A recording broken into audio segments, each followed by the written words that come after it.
Hello, everybody, and welcome back. It's going to be our last series of the day. It's going to be EStar Backs versus Kaiser. We've already seen one of these teams. We saw Kaiser. They did, unfortunately, get 2-0'd by Keystars, who may be one of the strongest teams in this entire closed qualifier.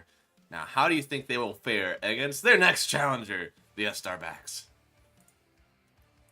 I mean, interesting players on both teams, but considering the international experience, I would say that Starbucks they have more chances of winning here. A little bit more experience for sure. I think in terms of the star power, at least, they definitely win this one out. A lot of these guys have already been on a team together, actually. I forget which one it is. It's Akatsuki. I may not. Oh yeah, you're right. Yes, Akatsuki. Many of them are on a team together for that. So a little bit of the synergy is well coming through for that one, since they've already played on a stack, kind of concurrently together. But we're going to see what they're going to draft up here as we are into the game already. And here we go. It is, again, Kaiser versus EStar Backs. And, well, the Dazzle gets taken out first. What can you do? Same as always. I think the only heroes that we've really seen come through that I'm astonished by is the Primal Beast. Why on earth do people keep letting this hero through? Right. Oh, the Primal Beast. But you have to ban the Dazzle, the CK, the Spirit Breaker.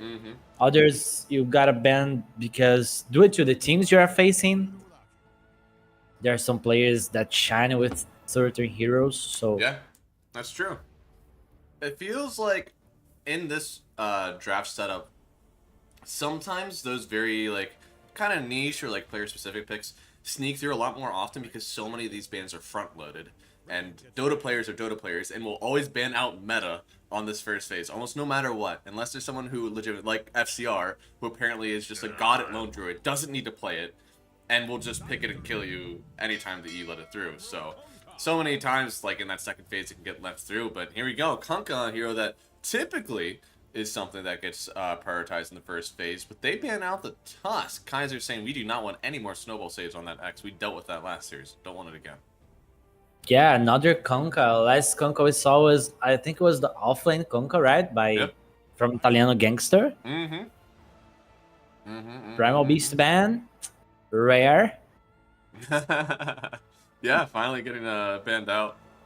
I mean, do you think they want to pick a laner that's good into the Kunkka now, or do they just go with something more standard like the Muerta that we've been seeing? Or maybe even... Actually, I'm unsure. Clockwork, I guess we'd also seen some. I think you should abuse the meta as much as you can on your first pick. You should just pick something good here and think about the Kunkka later. Okay. Treant Protector, I think, is still in and hasn't been banned out, but they... Okay, the Vengeful Spirit. Huh. That's not a scenario that we've seen a lot of. X marks the spot is good against the swap, right? At least the defensive swap, so kills one part of the hero. Yeah, it's very interesting that they want to do that. I mean, we didn't see the EStar Backs. Let me see. Did they get to play this in their first series? No, they didn't even get to. Huh. Yeah, I mean, the Treant Protector has been a hero that people have been banning out pretty much automatically. I think Nature's Prophet has taken a backseat, so I didn't really expect that one. But between, Brewmaster, which the lift up versus the Kunkka on X, the Treant Protector with a super strong laning phase, Muerta has seen a lot of flex potential and strong play. I'm kind of surprised that they went in for the Vengeful Spirit instead. Yeah, kind of a weird first pick, but might be some comfort pick for them. Yeah, no, I mean, it could definitely be a player-specific matchup. What combos do you think they can pick up for the rest of this game that really make the Vengeful Spirit shine? Bloodseeker. Oh, okay. Rupture Swamp. Tale as old as time. And they actually played Bloodseeker on the first game against Wavitas Sagaces. So. Okay. I'm glad I have you here to pronounce those names first, because I don't pronounce them correctly. It's okay. I don't know if I did it right. But you sound very confident when you say it. I was gonna believe you the whole way. Yeah, I just added a Spanish accent. and read it normally. Casters hate this one simple trick. Oh, Oh man. Conk and Invoker, same team. Yeah, I mean, I guess they're. I know that the Kunkka is technically a flex pick, but usually don't see them cash in on that flex pick until later on in the draft. Right now, they're saying, "Hey, I got an awesome pick already." Muerta, it seems like they may already be shoving this into the core role now because with that tornado, you kind of kite out a lot of what the Muerta wants to do. Even with the Ghost Walk, uh, you have to be pretty far ahead as Muerta to really be excited about those matchups. But that does mean, I don't know, do you like even having, like, I'm assuming it's Venge 5, so it'd be like a Vengeful Muerta lane, or it's like a Vengeful and Muerta supports, which are two pretty backliney. I don't know if that's really a strong support duo. Yeah, it doesn't feel great, but it can definitely work. The fact that you can have this Muerta on your draft when you have last pick and it's a flex hero is just great. Mm. So it's worth it if you end up getting to run the Venge and the Muerta as supports. But the Invoker can also be a flex pick. We saw some position 4 Invokers here and there. Tofu played it. We saw offlane Invoker being played as well. Not that much, but definitely some players do that. Yeah. Hey, the tree! That's the hero that I expected in. Being able to disarm the Muerta is just great. Mm-hmm. His hero doesn't get the spells on his items. Yeah, It's just not like really. BKB, maybe Satanic later on. Even then, it's weird because sometimes you're okay with just your shards, so you kind of skip the Satanic because you don't need that extra Yeah. steal since you already have that. So it's nice to lock the Muerta down, disarm. At this point, I'm pretty heavily favoring this as a support Muerta, but again, I'm unsure about this combination. I almost want to see them run the Vengeful Spirit off lane now with some sort of, clockwork, Earth Spirit, pause 4, but at that point, I don't know. Thing is, if it's Muerta support, it's +4. That's also true, yeah. So you can't even do that lane. I don't know. EStar Backs kind of put themselves in a rough position with this opener, but I'm excited to see them claw their way out of it because I think there's still a lot of strong offlaners in. They did eventually ban out the Brewmaster, so it's kind of just like the Centaur. Just pick Timber, like Whisper did in Western Europe. He went for the 4-4-0 Blink Dagger Kaya Soul Ring, right? With no points in the passive. On the It passive, was a very impressive game from him. He's the best Timber out there. Mm-hmm. Step aside, ATF. Real Timber coming through. Yeah, there's ATF as well, but I don't know. Whispers. I think the Whispers a lot better on it, but I am also a biased SA boy, so. So Ogre Magi. Ooh, okay. Faces void so they can chrono someone and then swap them out. Nice. Very good. Swap. Yeah, that's the only swap them up. Only play. I don't know, man. I like. Oh, baby. That's a good pick. I mean, I know that Muerta has some sort of counter against the Naga Siren, but not whenever it's in the pause 4 roll. At this point, we are looking at a Vengeful Spirit faces Void lane with a Muerta Ogre lane, I believe, unless this Ogre does get sent into the mid lane. Do we have any insider info? Do you think that this could be an alone Ogre, or is it No a Frank idea, bro. No idea. EStar Backs, I don't know. This draft is weird, but it's funny. That's true. I'd love to see Ogre mid. It's gonna be a bit kind of like a goon squad, right? These 4 heroes are gonna stroll up and just try to get whatever they can done and run away from you. So I'm excited to see how it plays out. The team fight, it seems, is well in hands for Kaiser, though. Even though I am staring at a Faceless Void on one side, the Water Park, the ulti from the Tree Protector, and everything that the Kunkka, or everything that the Invoker has to offer, I think well overshadows what they have on EStar Backs. Another game where I feel like this Faceless Void, with such little supplementary damage for the Chronosphere, has to take this very, very late. I just don't know if he's able to do that by himself, nor does his team have the ability to set him up for that long game. There is also the song to stop his team from comboing on the chrono if needed. there's a lot of things Kaiser can do on these team fights. I don't know how EStar Backs will solve this. I don't think they can try to out team fight Kaiser anymore. Right? Yeah. I mean, it's just so weird because how do you play a pickoff lineup with Faceless Void? It's kind of hard. With Venge, Muerta, Ogre, totally get it. Like, that is absolutely possible. But I think even staring at this lineup with Kunkka, Invoker, and Treant Protector, I wouldn't have wanted to gone for, like, try to angle into more team fight. I would have still wanted to stick with this pickoff lineup, so... Hard game right now for EStar Backs.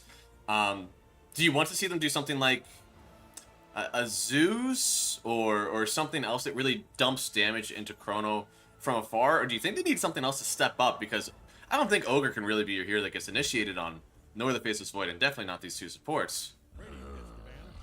Problem is, if they put like, let's think of lanes. If they put like Venge with the Faceless Void, Yeah. then you end up with like Muerta, Ogre, Magi, Ogre being the +3. You apply 0 pressure onto Naga. Yeah, that's true. Then Naga just reforms whole game, whole early game at least. Yeah. So they might have to do something here to pick a hero that can mess with Naga. Yeah, which brings even more brevity to your Timbersaw call out. I think that hero still looks very, very good for Kaiser. I like the Dawnbreaker ban from them as well. Naga is a hero that has gotten back to see a little bit more play in this meta. Stuff like your Centaur, your Dawnbreaker, and even kind of closer to like the meta Primal Beast and Spiritbreaker. Like anything that's able to clear those illusions in lane has been really hard for her to deal with. So I like the bans out for it. Centaur's still in pool, but that means they might actually go for it on their own. It looks like they could be looking for, if they go for the Kunkka Pause 4, they could do that. Probably not though, right? They just get a real Pause 4 that deals with the Chronosphere. 10 seconds. I don't really know 5 seconds. what they're doing here on Kaiser. I know that Naga's probably a carry, Yeah? and Treant Protector probably the 5. Yeah? After that? Oh, As that's for the wrong. rest, I don't know. EStar Backs believe they're looking for an offlaner, which would put this at Pause 4 Invoker. And they pick up the Centaur. So they leave it in. You can't leave that in versus a Naga Siren unless you're going to pick it up yourself. So it does look like it is going to be the 4 Invoker, likely into the mid Kunkka, unless they're doing a double melee Kunkka Centaur lane. I don't know if I would love that, but it's possible, I suppose. They can pick the Timber here, put the Ogre mid. They can try to put the Ogre offlane and pick something like Lash. The hero is not that strong anymore. Game cut. What are we doing here? Ooh, I'm intrigued. So they did accidentally pick 4 melee heroes into the Faceless Void. And while I don't think that's end all be all by any means, it does kind of open up a game for this Faceless Void, for this Tidehunter especially, because you have to try to group into it. And they don't have a ton of damage for the Tidehunter, right? Continually dispelling a lot of what the Invoker will do to them. This is a Pause 4 Invoker. And then, you know, the Water Park is probably the only issue. But once BKBs come out, and this EStar Backs team could probably play the game pretty well. What do you think? He can buy Aghanims on Tidehunter as well. He can scale with the hero. Yeah. Can deal damage. I like the pick, but I don't know. This Ogre needs to pop off because you rely on the Ravage or the Chrono to win a fight against the crazy amount of team fight Kaiser has is dangerous. Yeah. So you need to have Alone popping off on the Ogre. Yeah, and it's kind of weird too because Ogre is not necessarily, I think, a pop off versus Kunkka type of hero. I mean, in my head, that shouldn't be favored for the Ogre at all, right? I think Kunkka gets everything. I think he can farm. He can farm.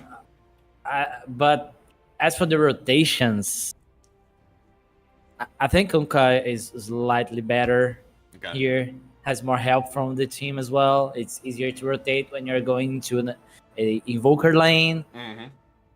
But the Ogre is rotating to a Tidehunter lane that has to have Ravage. If he doesn't have Ravage, they need to land like the shoot from the Muerta Yeah. really well, have the Venge there as well, something like this. It's easier for Kaiser to play those pickoffs on the side lanes. I would agree with that. Yeah, we'll see. Game number 1 here, of course, versus the EStar Backs and our I completely forgot Kaiser, the game that we actually seen, and the team that I should know.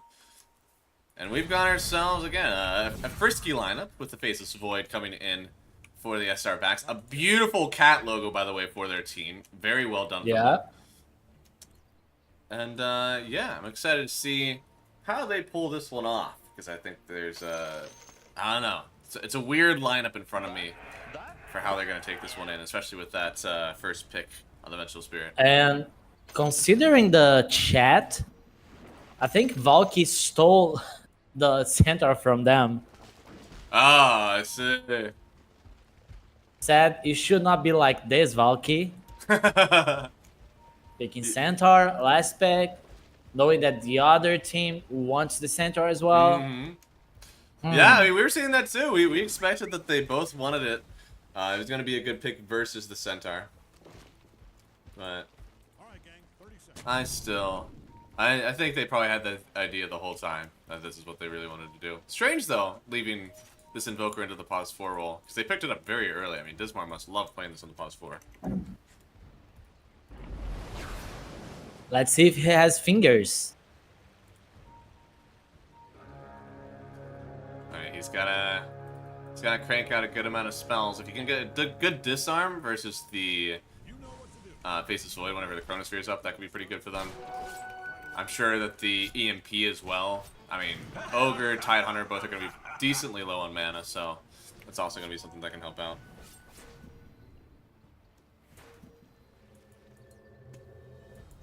But this is also, importantly, an elimination game. Whoever wins this one will go up to face, I believe, the deciding match of Mad King's Infinity, and then Keepstars and Wawatas Sagazes. Can you say that one again for me? I got the first one. Wawatas is good. It's the Which one? Wawatas Vitas Sagaces. Vavitas Sagaces? Sagaces. Sagaces. Yes. That's it, okay. That's a little. Oh, those are they 2Vs? Vavitas? Sagaces. Sagaces. Vitas Sagaces. I can do that. Sagaces as for sagacious. What's that mean? I don't know. I don't know what Vavitas mean. Vavitas. Alright. But yeah, I think it would be the given that they probably want to flip the bracket at this point, you would be playing either Mad Kings or Infinity. So, pretty sure that's what should happen. Don't quote me. I'm just a caster. I don't know how these things shape up. But it looks like the Vengeful Spirit is actually doing pretty decent versus the Centaur, of course. It does have a ROP, just trying to get as much armor as he can, because that obviously is one of the Centaur's weaknesses, is how much armor he has. I watched, I believe it was a Gunner stream of this hero, and the reason that people really are favoring this Ogre in the mid lane is actually the Bloodlust. Your attack speed is insane, and you already have 80 damage, so it's very hard to CS against the hero, given its like sniper levels of instant CSing. And the strength gain is huge as well. 4.2 damage per level. Woo!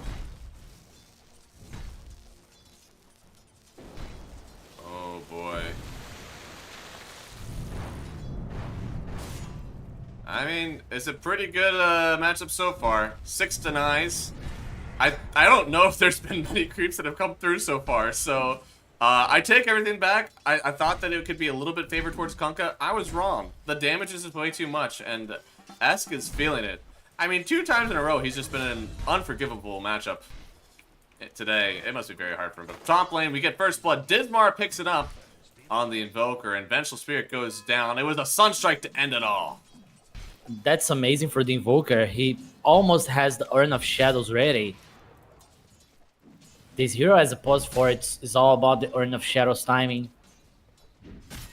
Yeah, and that one, as you said, is very, very important to snowball this one through. Because I don't think that the Vengeful and the Face Void is like that crazy strong of a lane, so you could definitely get a few rotations and really start to snowball off of those earn charges. Ooh, Valkyrie, nice job. Getting that Lotus. Dude, Ogre is tearing Valky? it up in the mid lane. Oh my lord. So I can't take my eyes off the out of mid lane. I know, dude. Alone is just destroying Conca. This is... Oh my lord. I think that was actually like at 89 damage. Oh my God. No, not the flag bearer too, please. Alone. Why? 15 denies. He has top CS, and for a while there, he had top denies on top of everybody else's CS. Oh. Oh, good dodge too. I mean, the footwork, insane. Gets a bottle refill because Lord knows he needs it. I feel so bad for Esk. Again, like 2 times today, he's just been in an unplayable mid matchup. And man, that's gotta do such a toll on your mental state for these games. And it's not even his fault. No, not at all. He did not request the hero that he got picked into these. He got a hero early, and then for whatever reason, man, I He don't had know if 2 there's a options. beef. Ooh, that's true. Yeah, he had the invoker that he could have done Invoker as and well. Conca both being bad here on this matchup. What can he do? Yeah, right. I know we talked about it before, but like Invoker really struggles versus a lot of these like melee Punisher if they're like really good at CSing. So I'm sure that wouldn't have been very easy either. Oh, he got a full wave. Yeah, I know, right? He was allowed to CS today.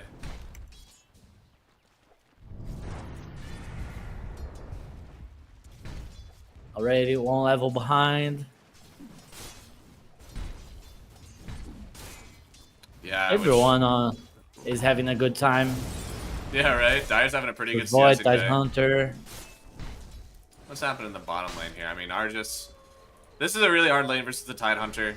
You pretty much have to use 2 of your illusions to kind of just like section off the support wherever he is, and then use the other 2 to just hope for some CS. I don't think you're actually allowed to keep them all together, just because the Tide will rip through them all.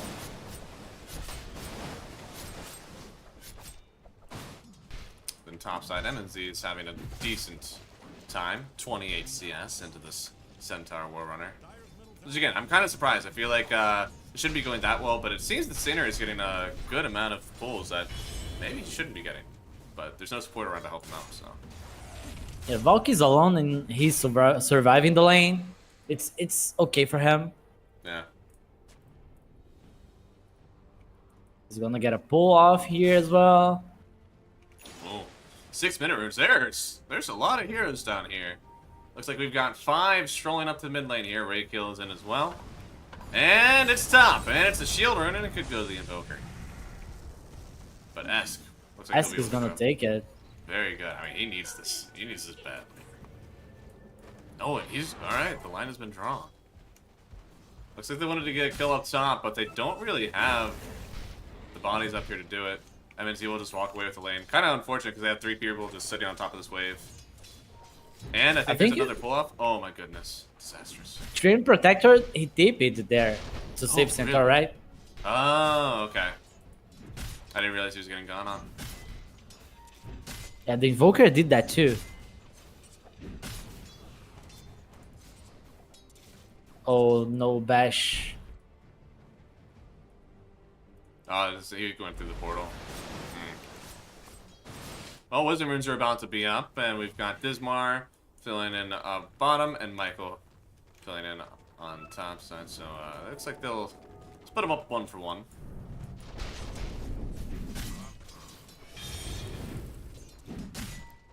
So no rotation yet from the mid laners. Yeah, I know, Maybe right? when Alone has 7, he will consider to go to a side lane. Yeah. Maybe with the 8 minutes rune.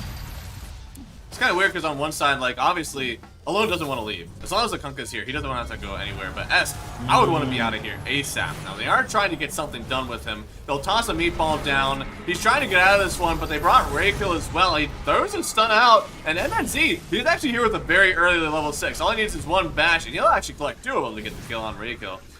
They'll dive up top. Nobody to see here. So they save the Ogre Magi, and they get themselves a kill without having to burn the Chronosphere. That was a great dead shot as well on the Conca. And Alone being tanky on the Ogre as well helped.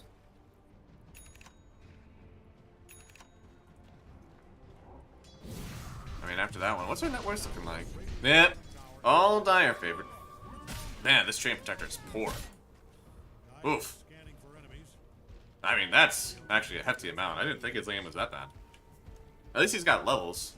He's almost a level 5 already. Oh, smoked up. Dude, He needs alone. 6.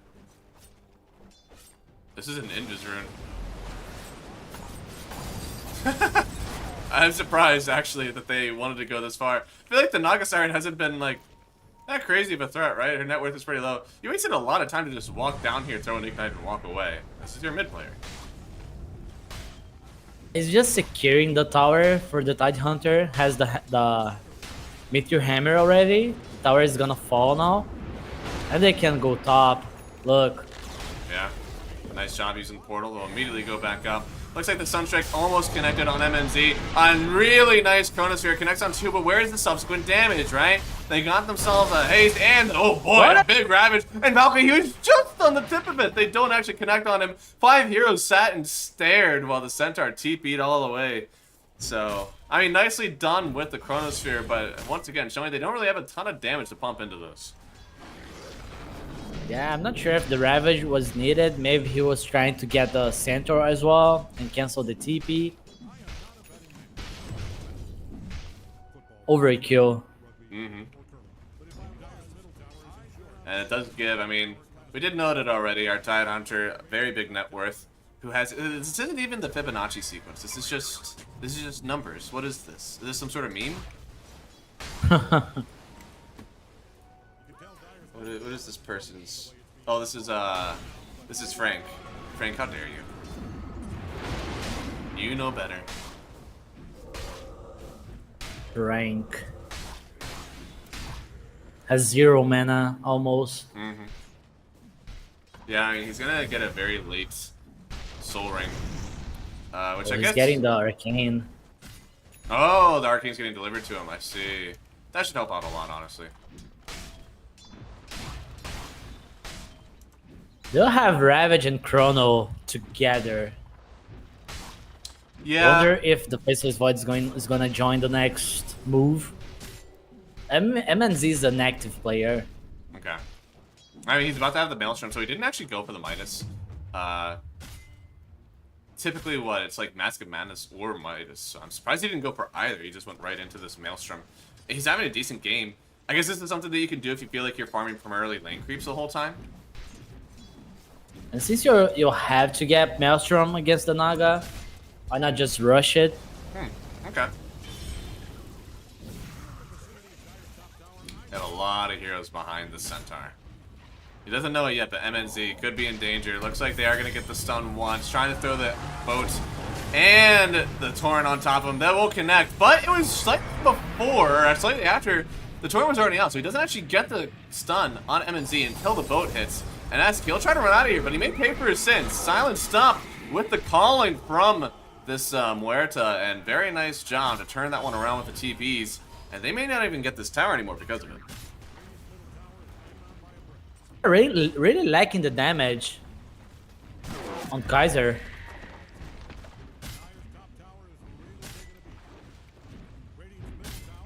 Oh, man, yeah. Dismar is really low. That Ghost Walk looks like it'll keep him healthy. Oh, no. Will it keep him healthy? There's so much damage. He's Oh, dead. my goodness. Oh. Dude. I would be And he pretty doesn't close. even have the talent.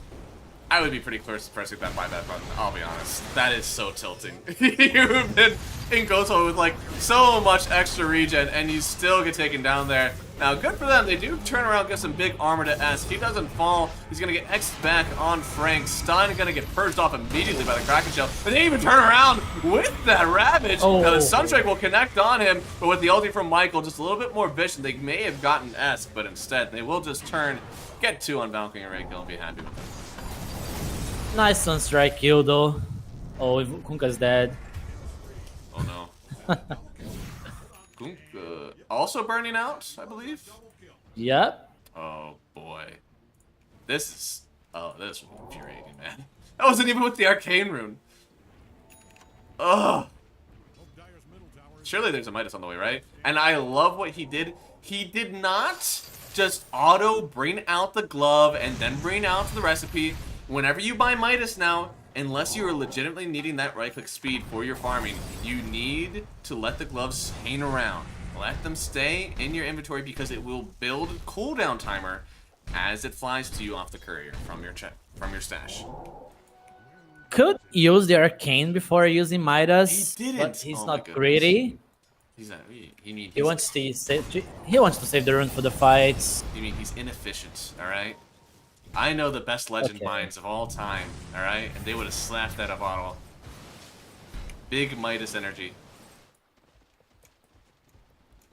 So they're trying That to would be get- for an ogre. I think that's completely worth it. Right? Worth it. Dude. Easy multicast too. Maybe he'll get it for the next He one. got double. I think by the time that it auto activates, he will have, yeah. I think this lasts for 30 seconds, so I think he should have a solid 7 seconds to Midas. Now they did get themselves, I believe, they'll get both Wisdom Runes by the end of it for Kaiser, so they definitely need that since they are so far down on the net worth category. Looking at the Ogre, how long does he have on this? Oh, I can't paint it to see what's left. But he's not around a camp that he can Midas. Oh, no, alone. He still has hit the time. engines. Please, get Let's to see. Alright, he's gonna be speedy. Get over there. Run it down. Run. There's 2 creeps. Phase the boots arcane rune. Ooh, Yeah. yeah. Phase Arcane, walking good. More creeps in this one. There we go. Nice. That's a pro play right there. He could have at least one more usage, but it's okay. That's true. We'll take what little efficiencies we can get. Let's look at a big ward behind tower here. I love placing these wards, especially with the sentry behind. It always allows you, kind of like an escape, really. Because you want to play back the fight into this area. They even have a ward on the high odds tower as well. So, I mean, they are totally locked in here. I don't think they're leaving until they get this tower taken down. No way Kaiser is fighting the side hunter with the mech. Yeah. Then sitting behind. They really lack damage. What did we get here? They, How did we get to a 5,000 net worth lead? It doesn't feel like there's been enough been enough fights at all for this to happen. farm distribution. Oh, another Midas. That's a big one. That was another multicast. Double again. Now, it looks like they're trying to wrap up. They'll find Dismar. Now, you did find an Invoker, however. This is just a pause 4. It's honestly a little underfarmed. Now, this is a big one. S, the Conka, gonna get beard on back. Even popping the ulti from Michael. They'll get themselves another kill. He paints that there's vision here, but honestly, I don't think there is. I think they just walked up. Oh, nope. There's vision way behind on this right side. If this was a ranked game, this would be over. Oh, yeah. Oh, yeah. That's what I'm saying. There would be so many rage buybacks as soon as, like, 3 heroes tick out to ignite underneath their tier 2 tower. Like, ooh. Look at Ogre chasing the Centaur. But Centaur had a ward on him. Radiant's middle tower is about to be a pile of Oh, wait. He stopped it. What's he... And this is a gold bag on the bottom lane. If they somehow can kill alone, this is great, but they need a lot of euros. Yeah, I mean, he's going to be worth a lot. Now, thankfully, the Naga Siren is also farming up pretty hard. Actually, not that far away from the Orchid. And since, you know, the Orchid is the one queued up, makes it feel like there's going to be a little more aggressiveness from the Naga Siren once it's completed, but it's a little bit hard, honestly. You use the Orchid on the Tidehunter, it's going to be rough. You use the Orchid on the Alone Hero, I don't think you have the damage to kill him, so you kind of have to use it on one of these other 3. And Face of Void already has a Manta, so you're limited to basically support the Orchid. It's gonna be hard to get value of this Orchid. Yeah. Maybe silencing the Vengeful Spirit so the Yeah. Venge cannot save anyone. There's definitely a way to use it. I don't think it's a bad purchase. It's just very hard. Besides, I mean, the alternative is to go, like, really farm heavy. Go for, like, I don't know, Heart, Butterfly, probably Heart. It doesn't feel too good whenever you don't have like really anything to supplement it. Oh, they got bottom tower at least. Hey, that's something. We definitely take those. Radiant's middle tower is hanging on by a break. That's it for Radiant's middle tower. We'll never forget you. Radiant's middle Oh man, they blocked the ancient camp here, so Valkyrie wanted to come up and farm it, but it was still blocked by them. Oh, that's so sad. Faceless Void has actually overtaken this Naga Siren. This is, again, not with the Midas. This is straight up farming with the Maelstrom and getting as many linkers. We don't have the technology, but if we could see the breakdown between whether it was jungle camps or lane creeps, I'm pretty sure MNZ is like 50%, 60% just lane creeps, which is actually a pretty high margin for a carry. Yes. Oh, alone. Ah, I heard the Orchid. Maybe they do have the damage. Blade Mail is pop, but it's not enough. Argus will get the kill. MZ Yeah, is but down. Reikyu got the kill. Oh. Not like this, but He was kind of poor. I don't know if I really mind that much. He didn't have much to his name at all. Support gold matters too. Where's that Orchid at now? oh, Muerta? Yeah, okay. Hey, this Orchid, I thought it was going to be hard. Okay. I thought it was going to be difficult to use it. He walks up into the enemy triangle and grabs the kill on the mid laner. He walks down trying to get some other creeps, finds himself a Vengeful Spirit. That's pretty good. If he's able to walk around and get them picked up like this, it's easy for Naga. Yeah. Okay, Valkyrie, that was a pretty decent look. Check Tidehunter's inventory. Oh, it better be a Radiance. Oh, it is a Radiance! That's awesome, actually. Yeah, offlane Glory, man. We've seen so many offlane Radiances. What do you think about this game makes it so special? Because it is quite greedy, but is he just that far ahead? Yeah, it's like a just in case ult. Oh, this is a kill. Sunstrike will connect. They do use the Ravage trying to connect onto the Centaur here. Has to run away with his Stampede, but he's ticking down again. Burning. Oh my goodness. It's so much damage. The Ignite is putting in too much work, so they will trade out Vengeful Spirit for the Centaur and Stampede, which I think once you add on top of the Overgrowth, it's pretty worth it. Okay. Good kill on the Centaur. He was starting to like the game. Yeah, right? He was starting to get into it. He was getting behind this Naga Siren, getting some kills. Now it's very unfortunate for him again. Does he have... Okay, yeah, so he has a Reaver on Courier. Honestly, as well, he could just disassemble the Vanguard, and he's really only 800 away from the Heart Gun. These more. Do you want to be a hero?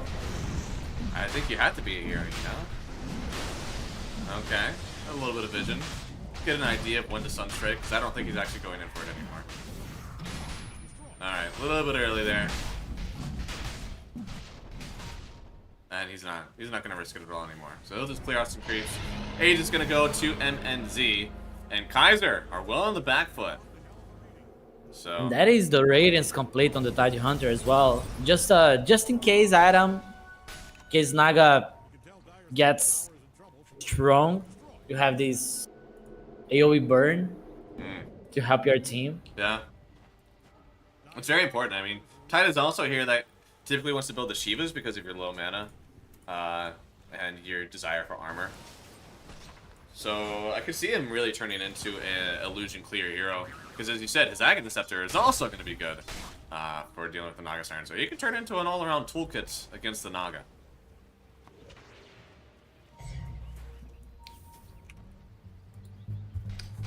Esk is to the point where he is Xing himself for the Wisdom Rune. He does grab it. Very well played from him because I think that MNZ would have chronoed for the kill had he not seen the X. He's suffering. I'm trying not to look at his game, at least for now. Don't look away. Don't look at the car crash. Yeah, let's wait for the Aghanims. Let's wait for this Aegis Yeah. to expire. Then we can try. Then we can like hope he can do his combo. Yeah. Which is really hard, right? Because MNZ, not only do you have to be like pretty on the mark with it, but you also have the Manta style, really cool players will just Manta out that X. So even if they do try to take down MNZ, he's got a lot of toolkits. And if he's the one that's initiated on, God forbid, if he doesn't get off his combo with the Torrent Storm and the boat, I mean, without that damage reduction, MNZ will just Shrek this fight. There will be no way for them to play.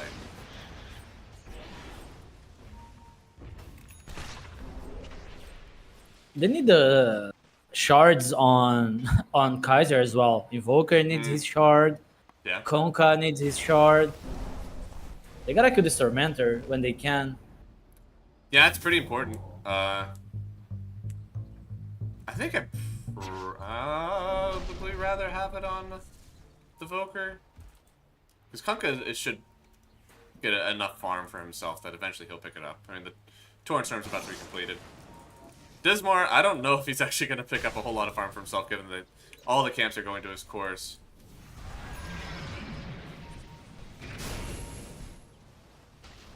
So Naga, do you want to get the shard to your team? Let's go there. No? No, no Shark. No Shark. Argus doesn't care. Nope. My team never did nothing for me. Let's sending some Sky Illusions out. This game has been pretty static since the beginning of the game.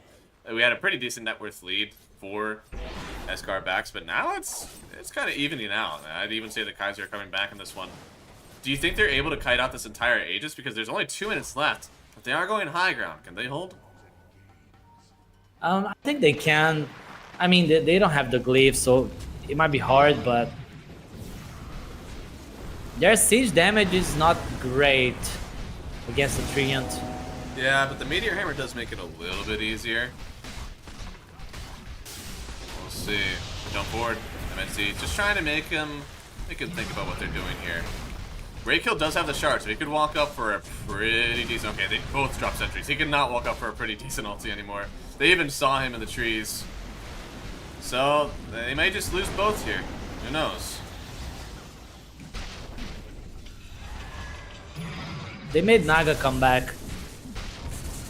Yeah, no, I mean, that...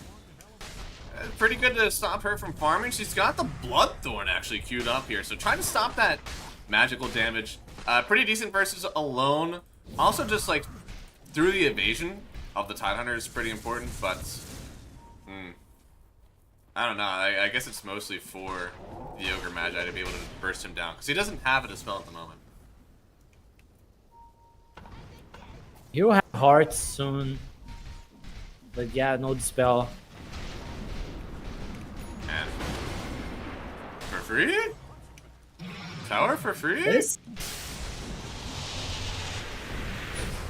Oh, wow. Jump through. Doesn't have the shard, so he is kind of here. But a Ravage in. They'll try to connect onto the Invoker. Dismar wants to get back into the base, and the Stampede will get them through. But MNZ, he's still holding onto the Aegis, and he's still holding onto the Chronosphere. 12 seconds left for it. Argus trying to make something happen with the Tidehunter, but he is completely ignoring Argus and just trying to take down some of these racks. So dispel some of the mana from burn, but Argus, he gets trapped up in the Chronosphere, stunned up, and disarmed now on this Faceless Void as the Aegis gets reclaimed. Argus able to get out of this one, and MNC in a little bit of danger, gonna get Torrent Storm back, and here we go, they get one. The Tidal Wave put in some pretty good work. Argus needs to get out of this one though, let the Heart do some work, because the team, they're getting right on top of him, forces the Song of the Siren. They're still burning down a little bit. Argus wants to let them reinitiate if they want, but has to get out himself. Before joining the fight, he was cutting the bottom wave. Okay. Yeah, I mean, there's nothing here, but he does get feared up. Another nice torrent. Hopefully getting them a kill here, but Dismar's got to be careful. He's getting pretty close. The EMP with the shard is going to drag everybody back in, and the Ogre Magi, it looks like he will fall. They need to chase for more here. Ogre out of the picture so they can try to get somebody else. Tidehunter blinks onto the high ground. Michael, no shot. They get out on everybody here. That was a nice play from Centaur, cutting the wave before joining the fight. They held, still with the barracks.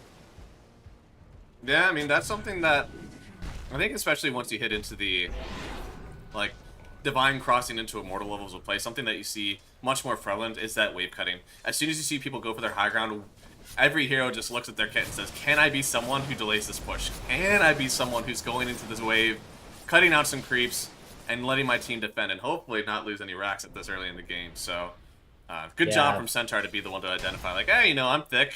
I got a heart. I got a blink dagger, and yeah, even with the stampede, maybe I could get away. The better your medal, the better your read on the situation, if you can. True. Now, it looks like they are reading the Valkyrie is here. Steiner, a nice ward. I saw where Valkyrie is heading, but Ooh, 3 he seconds for bought blink. back. Yeah, it could be dangerous for him. Gets speared away. Artist doesn't have this on. They're going to use the Stampede to try to get him out first here, but he gets locked up by this leash, this anchor that the Tidehunter gave to him, and they will get the kill, as you said. That is dieback for the Centaur, so he's 70 seconds gone. Yeah, but no creep wave. They wanna go mid. Man, that cool sap doesn't feel as effective into the Tidehunter. Are they even doing damage to the Tidehunter? Man, Argent just doesn't do anything whenever the anchor smash hits. Yeah, they did 400 damage. Yeah. He's got the talent for the anchor smash damage reduction, so doesn't even need the gush damage, right? As long as they just can't kill him. He's allowed to do whatever he wants. Gotta be careful because Tidehunter has the dead in the water, so they might not be able to escape if they do that again. Oh, blink forward, man. Frank really wanting to put the pressure on, put his body between his team and the enemy team, make sure that they have to go through him first. Looks like they will get that Rax. Poor old Tidehunter. No more mana left.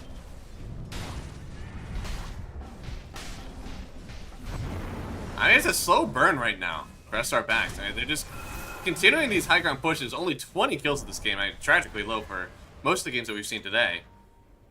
And they're getting everything that they want. I mean, why do Kaiser not feel pressured to fight into this? Because Naga is cutting the waves. So they're The bottom truly all Rex legs in the was bucket basket. doomed already, so they did not try anything there. But Naga's taking care of the rest.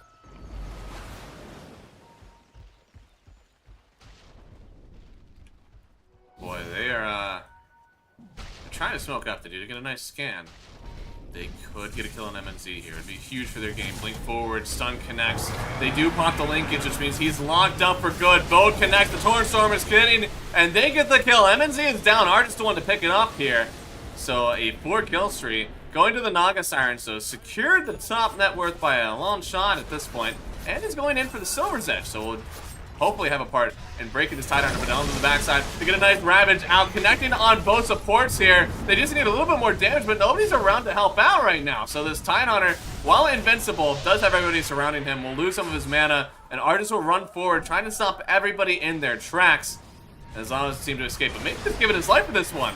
Manta's down, gets the Bloodthorn onto the Tidehunter, but eventually it'll just pop, and yeah, he's allowed to cast spells again. They'll turn back onto the Centaur. He's big, but is he big enough to survive this? Steiner needs to get away from this one. He'll throw out one more wave of minus armor. They'll lose Michael, but this Tidehunter, again, nobody has held a candle to him.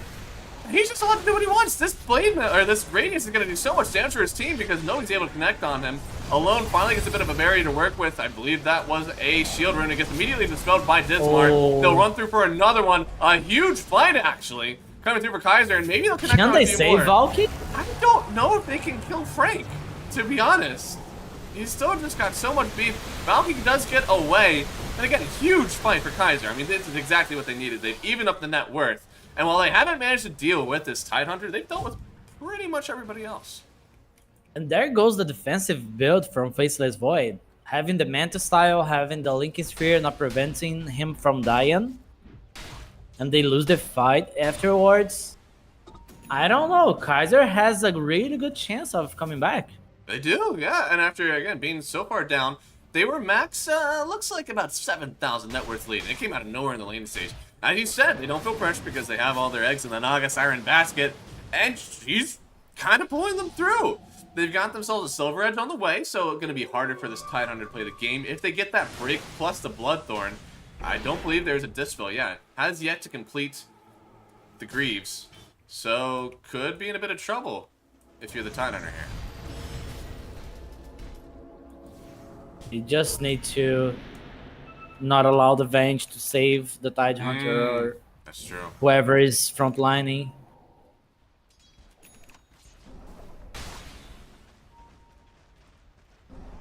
And Roshan is up right now, so looks like we may have a pretty awesome Roche battle.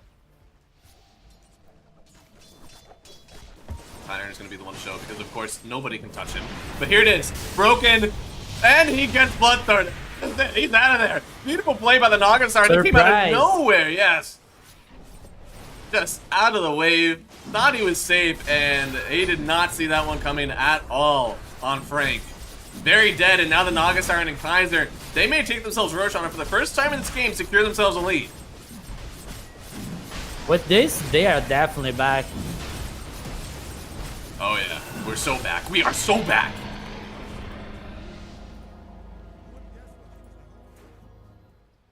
Even the Conca is coming back.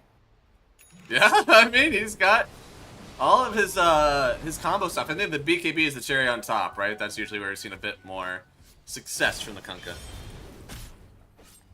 And he's ahead of the Ogre in XP as well. Midas Ogre.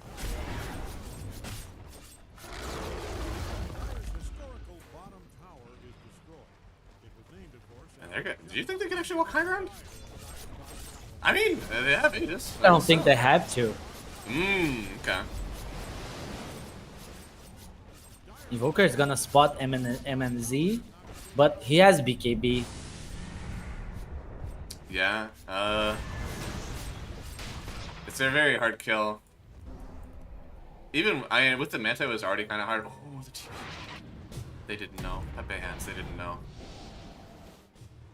And they're gonna smoke up on the other side, it looks like. Unless they're just all gathering for fun. I feel like this should probably be a smoke. Yeah, I guess one thing that we haven't really talked about yet is the scaling of both supports. This Vengeful Spirit is almost done with the Aghanim Scepter, which is a huge mile marker for them. And the Muerta, of course, turning into a right-clicker at some point. Has the Eels right now for that Kunkka. It's just too necessary of an item to have for your team, right? Whenever you play versus this kind of style of rat Dota. But eventually on the other side, you also have this Tree Protector who has... Mana Boot Scythe of Vice. It looks like in the mid lane, we'll see whose items are more effective, because in the mid lane, Stinger is falling, and they'll get themselves a kill with the Naga Illusions. They put a nice Lotus Orb on him, so Alone feels some of that hurt as he tries to inflict it on the Naga Siren. This is an easy 4 to 5 numbers advantage for Kaiser. Alone is having that Aegis and Cheese. MNC. Lincoln's popped. Cold snap, but nobody's really around just yet. Stunned up. Lincoln's again popped for it. The torrent is gonna connect the boat. They just kill MNC. He's gonna chance to pop his BKB. He's just done so. They're looking back at the Ogre Magi now. They'll get another one, and Kaiser are looking to run rampant up onto this high ground. They're turning onto Michael first. As this ulti expires, they should connect on it. They'll get one more Ravage out from Frank, but I don't know if it matters. They're going to get a nice kill on Dismore, thankfully. Apollo Swore is out of here, but it was a buyback from the Ogre Magi to make it happen. And you can see the strength. It continues to unleash from Centaur with every double edge he sends. Another one up to 6k max HP. They can't stop him. It's one swap away, but it's just delaying the inevitable. Argent will continue the onslaught. 2 more minutes on Aegis, and they haven't even touched him yet. Another, well, finally a chrono out. It does connect onto this Kunkka. He's already used his kit, so he doesn't mind all that much. Ray kill next on the menu, a very good one from MND, but now popping the BKB with the Son of the Siren now. You're not able to TP away from Argent, but he pops. I mean, it was an early pop. He gets this, the Gem of True Sight, though, so it's not all bad for them. Overall, it's the buybacks that hurt the most. Oh no, are they turning this one? They already used the Lincoln Sphere, trying to go back, has to use the Manta out. Valkyrie in a little bit of danger, but from no one. He's in no danger, actually. They don't really want to mess with this Naga at this point. It was very expensive. Having to buy back on the Ogre. Void clearly did not want to buy back, but Alone was dying back. So he had to as well. And they didn't even get the Aegis from the Naga. Nope. Which almost makes you wonder. I know hindsight is 20/20, but maybe that Aegis should have been on someone else. Again, I don't think they really knew, right? The Naga was so much of their game. Argent is really starting to pop off as well, so I think I would still agree with them giving it to her. Oh. Oh boy, yeah. I think I'd just caught that one out first. Maybe he'll get something done, but Greed's completed now on Frank. He knows that he has to have that Dispel as soon as the Thorn comes out, because otherwise he just gets crit down by the Naga Siren.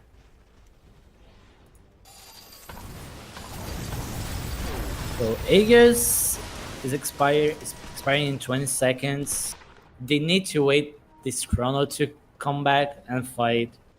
They cannot allow Kaiser to keep picking them off.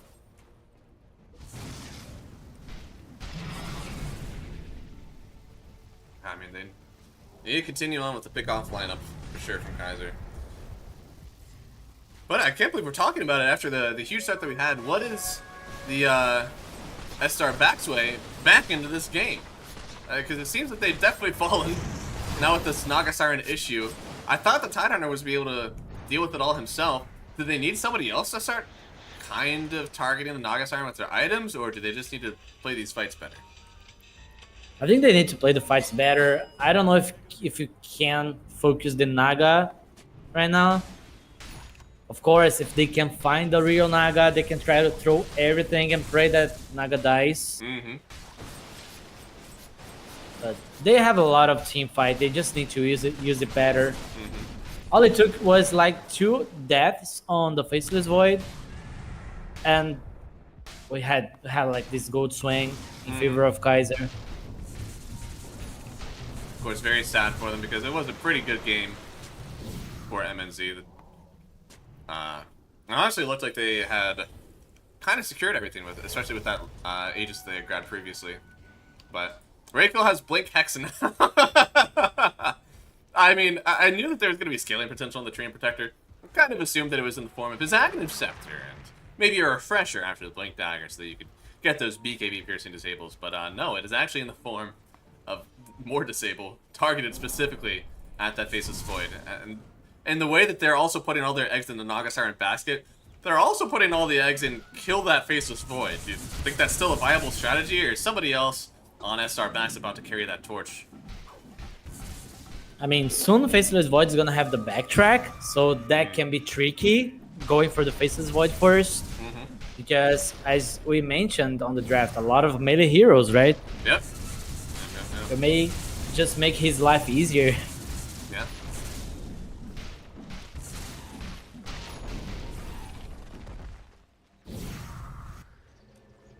Oh, Valkyrie.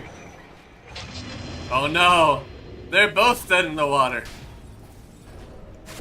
Swap? Back? Alright. They have locked in, feared him up, but it looks like a nice job. Nice. Yeah, Blink? Stampede away, but oh yeah. Oh, didn't blink. Why? They're still in him, yeah. I mean, he didn't get away. And he lost the gem. He could definitely blink. Oh yeah. No, that you can't even call that a pain issue. I mean, it was there. It was greedy. Mm-hmm. Kinda Yeah. wanted to be there for a second more to see what happens. That happened. That's what happens. Never test the waters, man. Well, now, I mean, we're doing a lot of theorizing on what they need to get back to this game, but it turns out it's just run at the Centaur, the unkillable Centaur, and things will probably work out. They're going for another fight here. Aegis is up in about 40 seconds, which means it will respawn bottom. See what they're able to do with it. Have all the tools to fight here.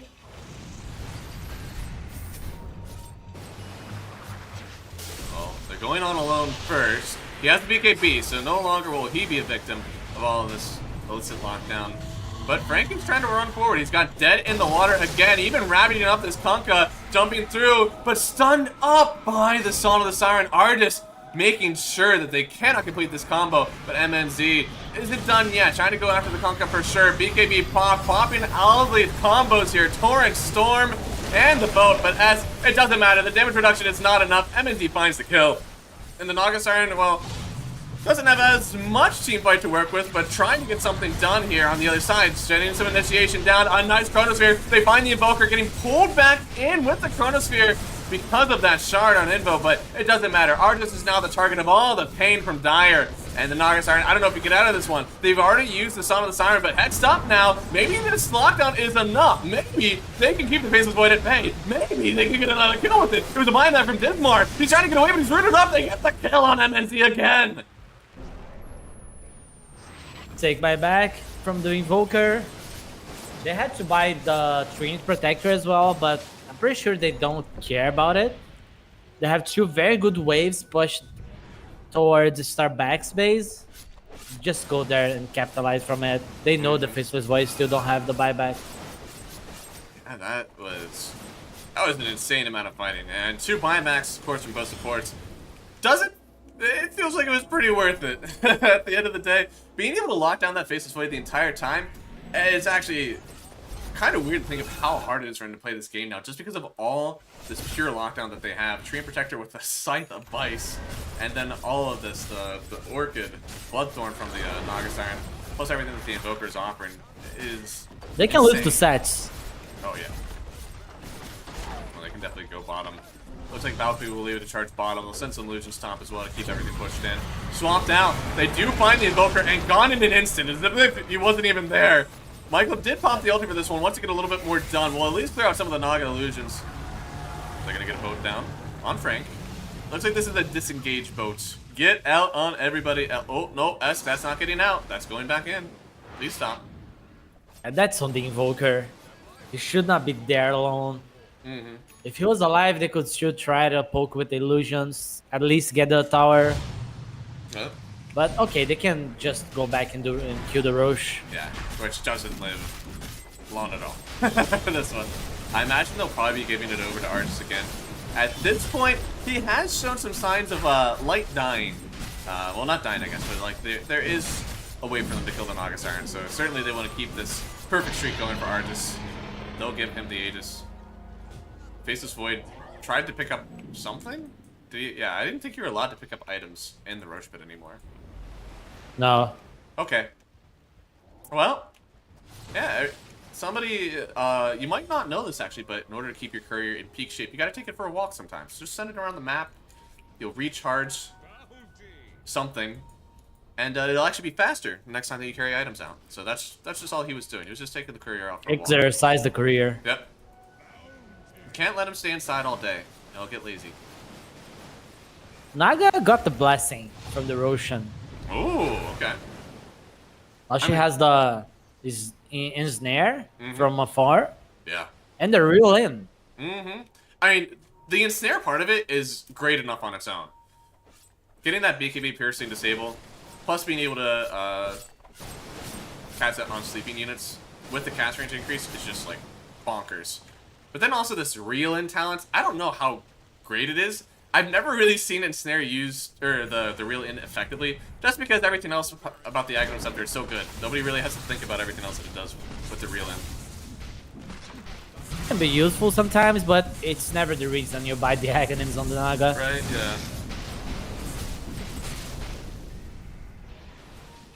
13,000 net worth lead right now for the Kaiser crew, and, well, Valkyrie, now with the Kaya Sanj, very, very beefy on the Centaur War Runner, and, well, my Naga Siren is just farming up everything. Has a Disperser, so no longer really need of boots. We'll go for the Scythe device next for them. I mean, this Faceless Void's game is insane to play. As you said, it does have the backtrack, so the ability to just dodge damage, very cool, very balanced. It's the Faceless Void Ultra Instinct. But, oh no, they're going on alone, popping the BKB, trying to get out of this one, but he tried to TP, it was immediately canceled by Overgrowth, by the net from Naga. They'll turn on Stinger instead of Beautiful Swamp out, making sure that they do survive on that Ogre Magi, but there's a second life because of this Aghanim Scepter. Michael popped the ulti, trying to get out on the Venge, but it doesn't seem like there will be enough. The Meatballs will connect, she'll fall, but it did create a lot of space for the team, and of course got everybody out alive. That was a godlike save from the Venge. And, oh, not done yet.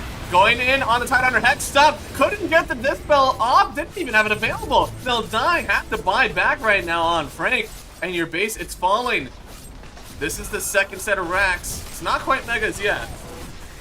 But man, way to go here on the Naga Siren. Just didn't allow him to dispel anything. When he's broken with Bloodthorn, it's just so easy to get that kill. Now the Torrent Storm is out. They're just going to try to kite this one away, but MNZ doesn't want to let anybody go just yet. Got broken with the BKB, turning back onto the Kunkka. Has that damage reduction thanks to the boats, and they're just not doing enough damage to him. He's able to get the BKB. He's trying to run away from the swap, and it'll finally let him get the kill. It took so long, but the sweet, sweet taste of death. And victory possibly, because Artis is forced to pop the song. They need to evacuate. Do they have anyone to catch up? It looks like they might. Stunned up. Ogre Magi leading the charge. Has the Blade Mail. Gonna get pulled in with the EMP. Shot of the Invoker. And he just falls. Maybe you've gone too far. Frank is the next one to lead in. Has the evasion. Has the damage reduction on the Naga Siren. They're losing some of their heroes. The Centaur goes down. MNZ able to dance around the fight. Finds Artis. And here it is. The Cataclysm. And he just sidestepping on all of them. Nobody gets killed out. And now they're gonna go. Yeah, it could be Team Wipe Central. They'll fear back the Naga Siren. What? They got it. It actually managed to kill the Naga Siren. It's a team wipe going the way of EStar Backs. All right. It felt like Kaiser had the chance to turn and fight again. They had a pretty nice stomp from the Centaur, but not really killing anyone. Only alone died. A lot of gold coming to EStar Backs. Mm-hmm. And Faceless Void is rich. He is a big boy. He's trying to get the shard next. Doesn't even have the Aghanim Scepter, nor a Moon Shard. So plenty of room to grow. Even getting rid of the power jets. I imagine he could, I don't know, Nullifier maybe? Because of the armor? No refresher. Oh yeah. No, it's totally just refresher, isn't it? 4,000 net worth lead, being cut down from what was, I believe, yeah, about 15,000. I just wanted to end it. Fortification used. They wanted to force something, buyback glyph. They'll have chrono in 10 seconds. Mm-hmm. Back and forth and back and forth and back and forth. It's a beautiful game. This has been very fun to watch. This is the comeback from the comeback. I know, right? Oh, Cataclysm. It does some decent damage to Stinger, but it's interesting way to use that 130-second cooldown.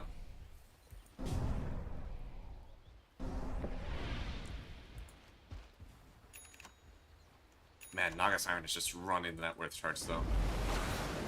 15,000 above the next lowest, next highest hero. Going for this butterfly, which I'm about.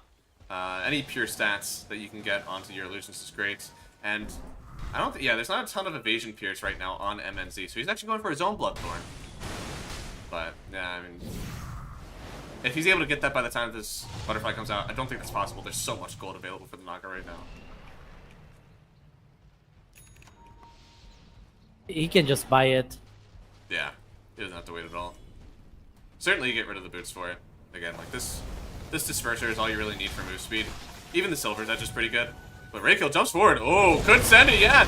Gets this lockdown and oh no, the Chrono's here. He doesn't know which one is real, but he's really trying hard to take them down. It was the BKB from Michael, popping the ulti as well now, trying to turn on to Artis. Does have the Solon available, and looks like they will use it, but the BKB about to wear out. There's a whole nother fight going on the other side though. Valkyrie with the BKB, trying to take down Muerta. Will find it, and then back to the other side. MNZ, broken, trying to get away from this one, back to the clutches of his team, because, well, if they stick together, I think they have a pretty good chance. Valkyrie with all 6k HP in his arsenal, trying to step up to the Tidehunter. They use the Ravage, and here's another Chrono, this time onto the Kunkka, and this time they seem to get the kill. A nice sidestep on that Tornado, turning back onto the Centaur. Blade Mail, it ain't matter. They're getting all through the 6k HP that the Centaur has to offer, and it's 3 gone. With the buyback on the Treant Protector as well. Meanwhile, EStar Backs, they only need to use the buyback on Michael.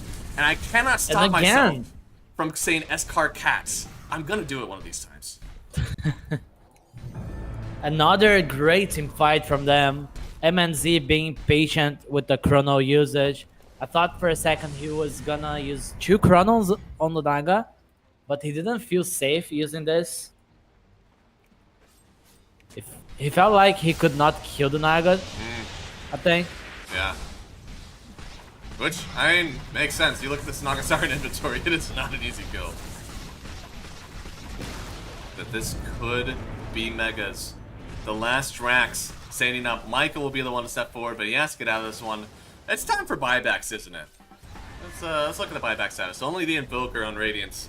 And meanwhile, we have an Ogre and Faceless Void buyback.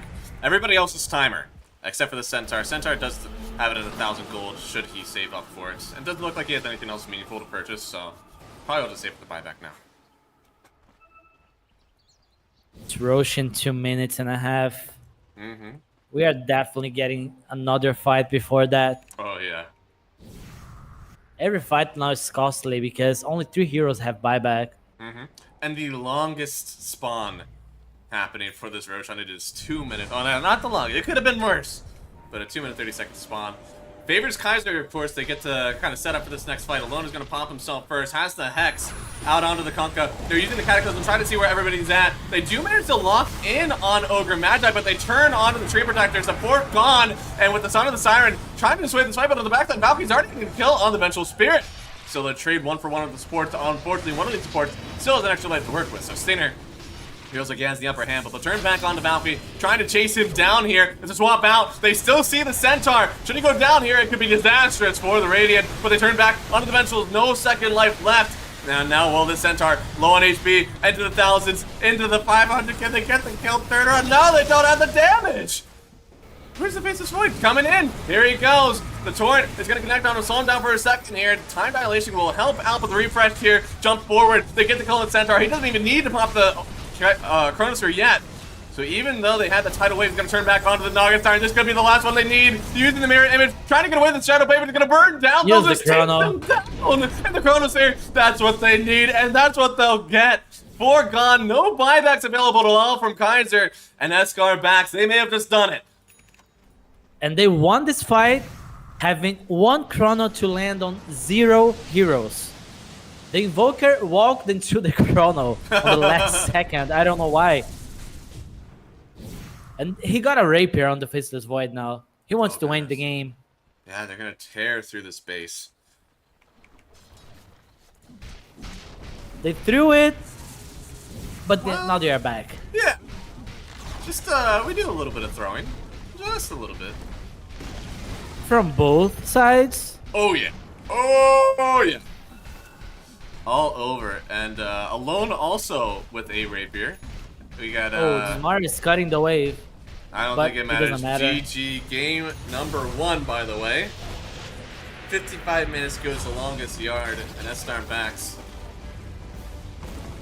They are going to get themselves a game number 1 victory out of what could have been a cleaner game for them, but I'm sure they're so happy with the win.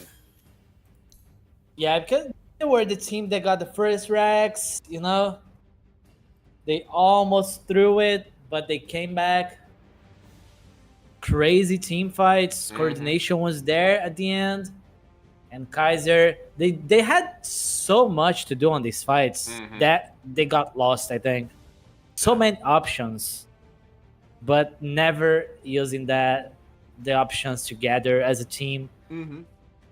As we said, I mean, there's a lot more of synergy with this EStar Backs team. They have a few people who've already been playing on a team together. They've also, I believe, as you said, have a lot more international experience. So this team may have a lot of just more effective calls with each other. Who to target now, when to use their abilities, because they're already expecting when those calls are going to happen. Whereas with a new stack, you're kind of waiting for the calls to happen and then you react to that, right? So in a game like this where it goes the longest yard and it's kind of hard to cast these spells, it may be a little bit harder for Kaiser to do that, but hey, as the series keeps on going, they'll get a lot more reps with it, and I'm sure Kaiser will be able to formulate a plan that sets the EStar Backs on their backs. So stick around, guys. We have much more Dota on the way. This is only game 1. We could have a potential 2 more games here to figure out who will be stepping up into the potential Mad Kings and Infinity matchups. So stick around. We'll be back in about 5 minutes for more closed qualifier action.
Hello, everybody, and welcome back to the ESL 1 Kuala Lumpur closed qualifiers for South America. I am Math Magician, and next to me is Ace, and this could be our last game of the day. So give me a quick recap. What happened in game number 1? A lot of throws, game of throws, I would say. Considering the first game, I think we are about to have a full series here. Yeah, we've seen a lot of 2-0s today, and most of them, thankfully, have been, like, very close 2-0s. I think we only had one game that was, like, really a stomp with the Huskar, but for the rest of it, we've had a lot of a very, very close games. So excited to hopefully see another close one today, because we already have ourselves into the draft. We'll head over there now, and you can see it here. We've got ourselves some quick bans already. The Spirit Breaker, the CK, and Primal Beast all taken out. All those big strength boys that nobody wants to see in their games. I want to see respect bans. That's it. Ban the Conca. Yeah. I want to see the respect bans. Yeah, I mean, they've, I still think that the Conca is pretty strong, so I think that falls into a little bit of meta, but clearly they do not want to play against it, again there. It was, quite a good I mean, last game, Conca didn't have a lot of impact, right? Still a valid ban. I don't know. I think that they had a lot of lockdown on the Faceless Void that couldn't have happened without the Kunkka because of the Torrent X boat. I'm so happy to see it out though. Weaver banned out opens up a little bit of room for the Brewmaster if they want it. Huerta still in pool, Phoenix still in pool, Grimstroke. Grimstroke absolutely still in pool. And even the Treant Protector. So, a lot of good picks up here. Still available for everybody.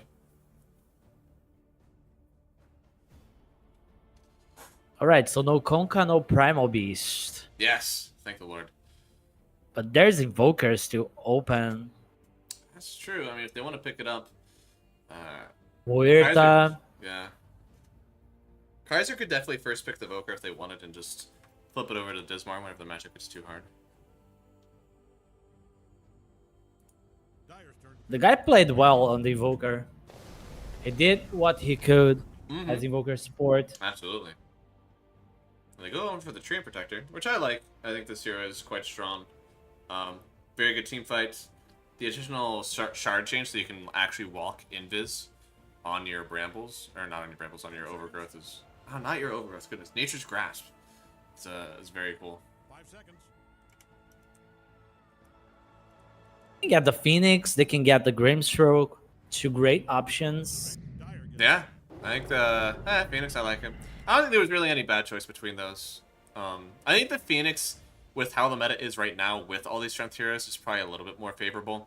But if you think about what's left, you know, the CK is already out, Spirit Breaker, Bristleback, Kunkka, Primal. I mean, that's most of your strength heroes right there that people have been really favoring.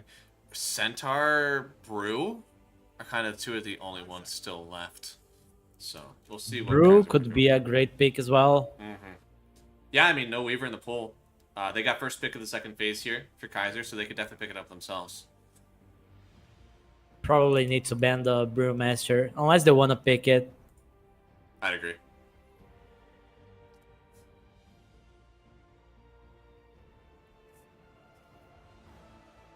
I think it's like there's the Tide Hunter as well, as a tier 1 offlane. I'd agree. If that's what's in your 5 seconds. 4. Kind of hard to play into the...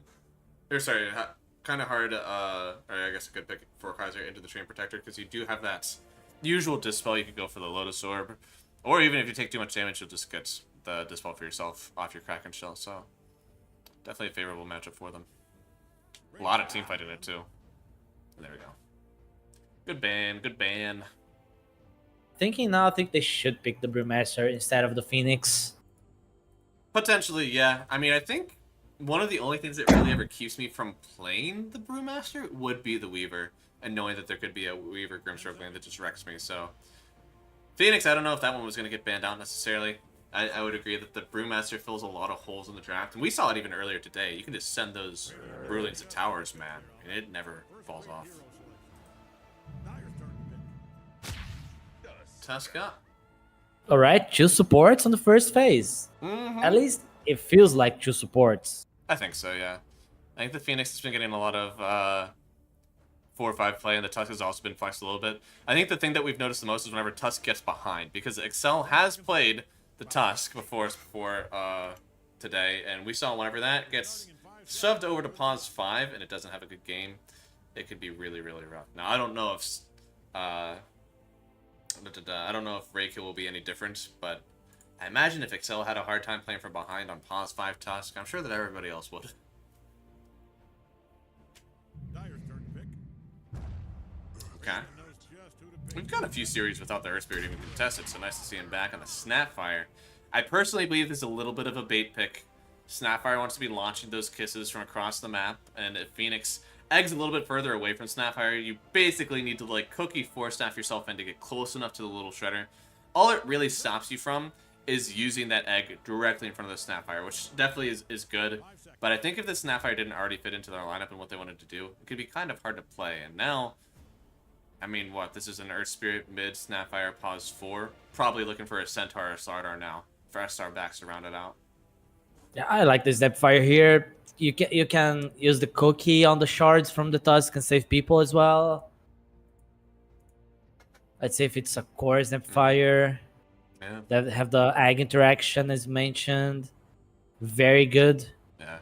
Honestly, without the Train Protector in full, I would actually want to pick a Troll Warlord here, knowing that it was likely going to be a Centaur or a Troll Warlord that comes up next. But I think because of the Train Protector, it's just too hard to play.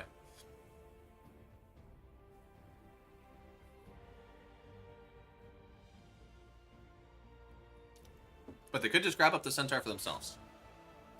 Centaur and Tide Hunter, I think, Yeah. are the heroes there. Both teams are looking to pick. Yeah. No, Tide looks really good too.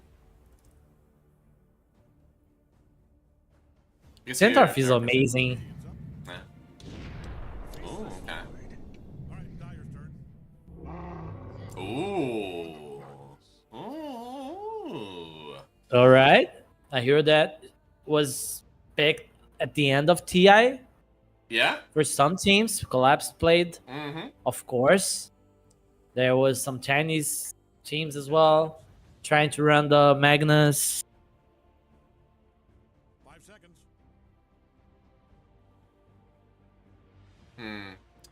Do you think... Okay, I was going to say, do you think that they could fit a Rubik into this draft? But happy to see that they didn't. Because I think it would have been a hard game for it. They really need the carry. Yeah, desperately something that's able to play into the Faceless Void and the Madness. I kind of wish they picked up a Wraith King on this pick instead. Because that fills the offlane role and the carry role if they really wanted to shove it over there. Instead, now, I feel like, you know, it's got to be straightforward, right? Kaiser know that there's got to be a carry coming. You probably ban out Naga Siren and Wraith King and call it a day.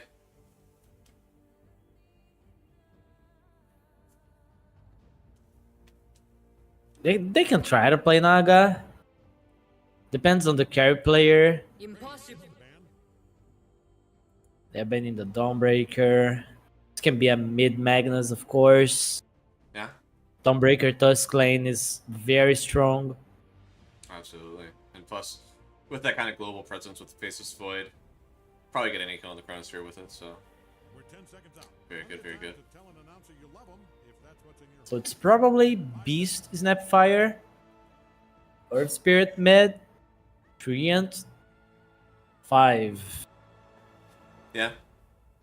So they might be looking to pick like a ranged carry. But Maybe. to play against Tusk on the lane, Yeah. is Muerta? No, Muerta not open. No. Hmm. Oh, they take out this... Yeah, they can pick Morph. Yeah? No, I think like- Morph lane is safe here for EStar Backs. Pairs very well with the Beastmaster. Has a lot of heroes that can enable the Morph during the fights. 5 seconds. Can always survive the chrono. Almost always. That's kind Oh. of... Okay, yeah. Nice read on it then. That's kind of my theory as well with the Wraith King and the Naga Siren. again, I think I would have rather seen it instead of the Beastmaster, just because it kind of takes care of that flex. You don't really know what's coming through this band stage for Kaiser, but 10 seconds. it's okay. It looks like it is still available. Both of the heroes that I think they should 5 seconds. potentially pick.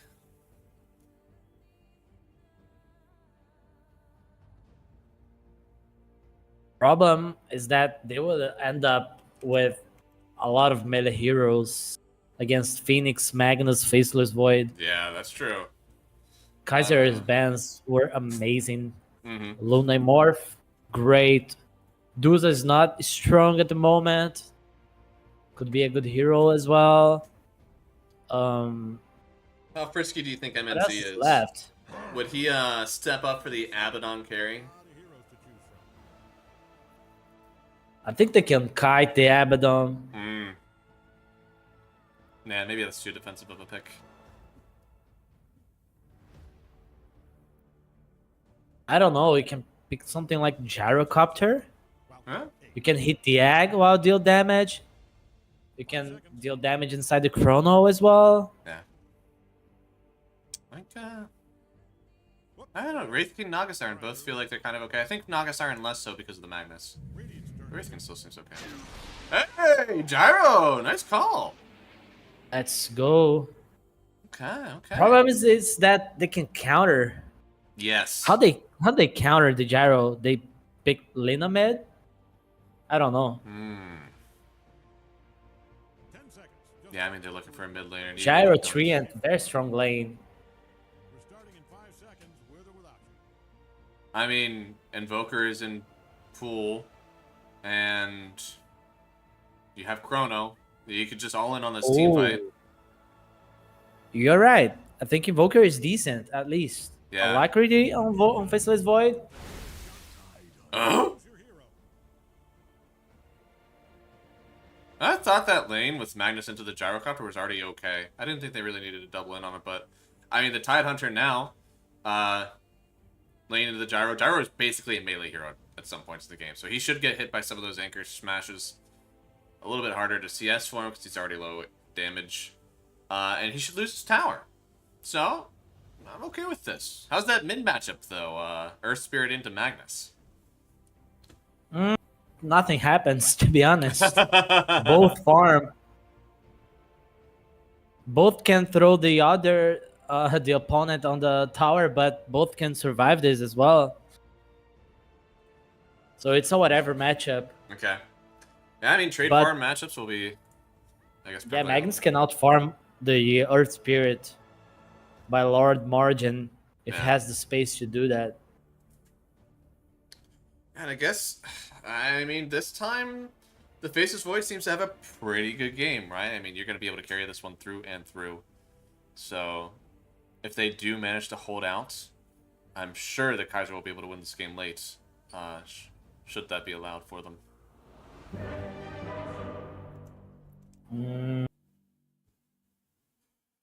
I like this Magnus lineup, but I just like how EStar Backs ended the draft with the Gyro. They really found an option here to fight against the Faceless Void. All right, get ready. I think they have a good chance. We'll see. I mean, I think it requires a decent lane start for them in this one. Allow the Beastmaster to really start running the map the way that they want. And MNZ needs a lot of space to farm, right? Because the pivotal point of this for him is that he gets what? Like, Crit Stick, Ags, Satanic, and then maybe even like a Assange at some point. First level Oh, they rockets. missed the boulder. Yeah, if the Bowler committed, maybe they get the kill. But Dismar also had the level available to either go for a Snowball or Shards if you wanted the other, so probably don't get the kill even if that hits. Question here is how good of a Magnus player Ask is. Oh, Argus? They're trying to body block and make sure it doesn't get out, but Rocket gonna connect. He doesn't have anywhere to go, and MNZ picks up the first blood. That's what you need here, and we'll see what he buries out first. I mean, do you think he actually just waits and pulls up a blade of attack. Because again, his CSing might be an issue with this top lane. Remember, the name of the game here is defense. He can. He definitely can. Yes, I'm just not sure if he's somebody who will go for the Falcon Blade or not. And I know with the Falcon Blade build, you don't actually have to put your points into stats, and you can put more points into the Rocket Barrage, and you actually do farm decently fast if you have the Falcon Blade plus raindrops. It's usually enough to be able to keep yourself sustained for all those spells. But looks like he just brings out the Band of Elfskin. So 6 agi. He gets the 6 damage versus the Blade of Alacrity 9 damage. So not too much different. Yeah, since it's not worth it to buy the Quelling Blade on the gyro, the Bands of Elven skin helps a lot on lower the CS. Yeah, I guess he won't be going for the Falcon Blade then. At least likely not.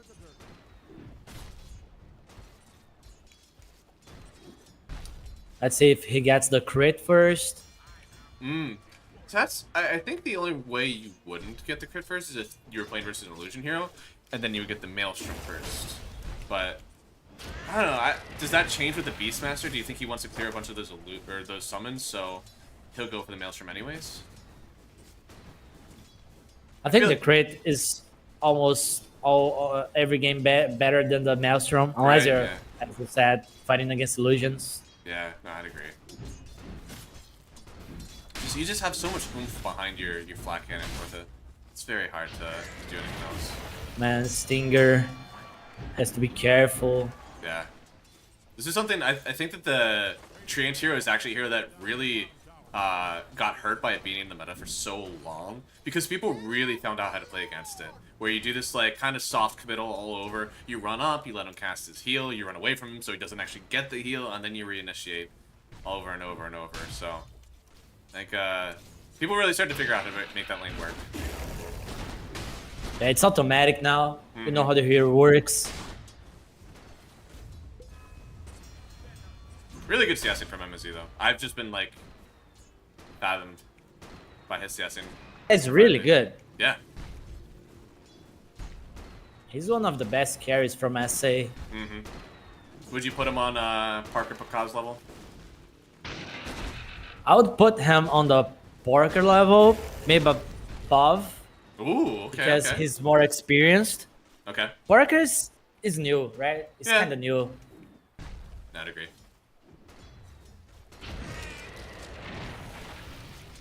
MNZ was asleep.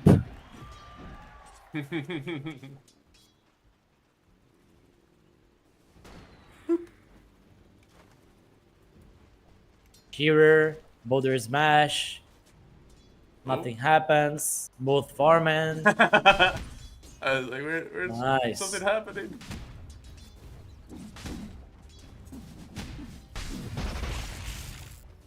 No Empower on Mask. Oh, interesting. So I've seen people do this where they max out the Shockwave instead. I guess this is if you have the bottle, right? Like, that's it. If you have all that mana regen for yourself, you might as well just go for, like, casting that because it's more efficient than trying to get the Empower and just, like, right-clicking all over. Faster to clear waves, get yourself from place to place. Downside is that you don't get farm Ancients. That's true. But if he wants to go for the plays on the map, it's okay. Yeah. That's true. Yeah, it's much better for fighting. Man, already Tread's completed. MNZ is, like, again, his CS is very good. I think there's some Skellies mixed in there, so maybe a little inflated, but still very, very good from him. I'm mesmerized. I just want to see this gyrocopter if it creeps. It feels good, right? I envy him. I wish that I could hit creeps like this. Where's this guy's help at? Oh, his help is wrapping around. Dismar trying to, I guess at this point, trying to pull wave. But really good job from Stinger to kind of battle him back. Make sure he's not able to drag. Man, he's even dodging out the Can he Superstars. pull waves? I don't know, because there's the small camp is unblocked. So it would probably just get pulled if you tried it. Raykill, what are you doing? You're taking away from me watching the CS of my gyrocopter. What's up? They're trying to snowball in on Frank. Snowball doesn't actually connect. They're going to turn back onto Michael instead. A nice shard will actually... Oh, no! A big wand! They don't have the damage. The cookie connects, and yeah, Artis doesn't feel like he can actually connect and finish off that kill. So they'll all heal back up thanks to the TP in from Stinger. However, this is going to leave a little bit of an island for That was the freaking Hulk. Because he Freaking got the Hulk root. saving the lane. Yeah. That's insane. I feel like the Hawk is better in its own way from the old Hawk. Old Hawk was really cool for the vision and kind of like avoiding ganks or setting up kills for your team. But this one is like, you know, Battle Beastmaster, right? It got nerfed. Still very good. Mm-hmm.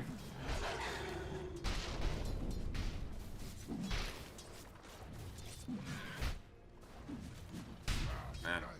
We're kind of just letting the game flow right now. A little bit of a net worth lead. Car cats. I'm not gonna. It's the first thing that pops up every single time. I know it's backs. I just can't stop myself. Let's see. Rune. Ooh, he committed for it. He lost the roll. It's a haste rune top. Alone will pick it up. And the tip. Good job, Rune. Of course. He's going to gank. Oh, but Bonsai, there you go. Roll connects. Had the time walk available, but just wasn't allowed to press it. And now with the Magnetize on alone, he's going to try to get the kill on the Phoenix. Has the dive away, but at this point, Raykill knows. Just using that extra HP. Probably land him in a tough spot. Yep, Magnetize takes him down, but can open up some kills for S. They'll grab that return on Nice Michael. dodge. Now alone. With the Magnetize, he's just going to take another down. Nope. Ooh, he's rolling away. Doesn't want any of this smoke. Oh, look, kill. No! The boot. I know, man. So sad. Esk would be killing him right now if he had boot. Oh, well. Backed away. It's rotation from alone. And the Tide Hunter. Oh, he's alive. Woo! Blood grenade ticking down. Oh no, he's got way too much health regen. He's fine. He's fine. Stinger goes down. Nice rotation out. And, yeah, gets ourselves 7 minutes in, and you can see who'd have thunk it, the Gyrocopter is our top net worth hero of the day. He's farmed. He'll have the crit very soon. Yeah. He's alone getting more experience. And yeah, I mean, he's 4K net worth pre-8 minutes. I mean, that's pretty good even for Gyrocopter standards. And they do have a few stacks in you. You can see the Stinger. And likely Michael have been setting up these stacks for him. So, I mean, crit is really all you need. I mean, maybe the Beastmaster comes in and helps as well. But I hope that some of that gold goes to the Gyro. Because if he's allowed to sit in the Chronosphere, as he said, and just live through that onslaught from the Faceless Void, it's very hard for you to play this game on Kaiser. As a stack, this hero farm is so fast. Oh, it looks like they may be farming Sinner fast. He doesn't have an ulti to use just yet. Nice to commit the RP. Make sure they take him down. Now, they are all magnetized in this one, and they'll get the kill on Raykill first. Now turning back on to S. He doesn't have anywhere to get out. So, looks like with the call down, another kill. MNZ actually took a lot of damage in this one, but yeah, he's got a few Lotuses. He's got a big wand. He'll be perfectly fine. Are they going to... Nah, Valky. Can they actually kill him, though? Hey, Mortar Let's Kisses see. getting tossed down, yeah. Oh, man, those kisses are hitting. Those do a lot more damage than I expected. Yeah, you look at Tide Hunter, you always think of a tanky hero. But not 8 minutes into the game. True. Alon's doing a lot. And the Magnus is not farming. Yeah, I mean, not a crazy low net worth, but he's trying to go out for the Echo Saber next. I mean, do you want him to get the Echo Saber before Blink, or do you think that he really needs to be prevalent with these RPs? I think you need to get the Echo Saber first. Okay. It's a lot of damage. So you can scale. Yeah. Yeah. This matchup is like playing against TA mid. You know, she's Okay. going to out-farm you, so you have to make a lot of plays on the map. But Alon is out-farming the Magnus and making the plays. Yeah. Look at bottom. Oh, another roll through. They did find the face of He died actually closer in. He has the Chronos to use. He's going to finally use it, but the takedown, it may be too much for him to handle here. Alone, he's a little bit more. The Magnetize is going to take him down, it seems, because with that urn and the Appreciation down, it's just too much to handle. Alone, it's 1v3. I mean, surely he loses this, but is he able to take anybody else out? Yes, he does. A nice stone. Oh my god. Look at that last hit. No shot he gets out of this one. Dismar trying to take him down with that last tag team stack. Gets to roll through. Needs a quickie out. He's alive. He's tanky. Oh my goodness. Look at his gold. He's got 2k gold. Oh my god. And he's just gonna get healed up So by this rich. tree protector now. I mean, Tree actually has 3 points in the lead seed, not a single point in the living armor. It's working out for them. No, wait, shot. Dude, he TP'd back in for this one. Oh no. Why did he TP back into this lane? He got the Oh no. Ooh, time walk off. It's a little bit dangerous though, because Raykill still doesn't have his ulti. Alone, trying to roll away from this one. Looks like he will have another chance for a few seconds, but the Scatter Blast will get the kill on the Phoenix. And everybody else just got to get out of this one. Alone will, like an insane person, just hit the tower while his Snapfire is getting taken down on the other side. So, it's still a good trade for Kaiser. They protect their faces fight. They really didn't have a choice. If he TP'd in there and died after already getting killed once, I mean, his game would be damn near over. He didn't die because Alon doesn't have 1 point on the geomagnetic rip. Only because of that, and he bought a Midas. Yeah. I mean, whenever you have the 2,500 gold just sitting around, might as well invest in that economy.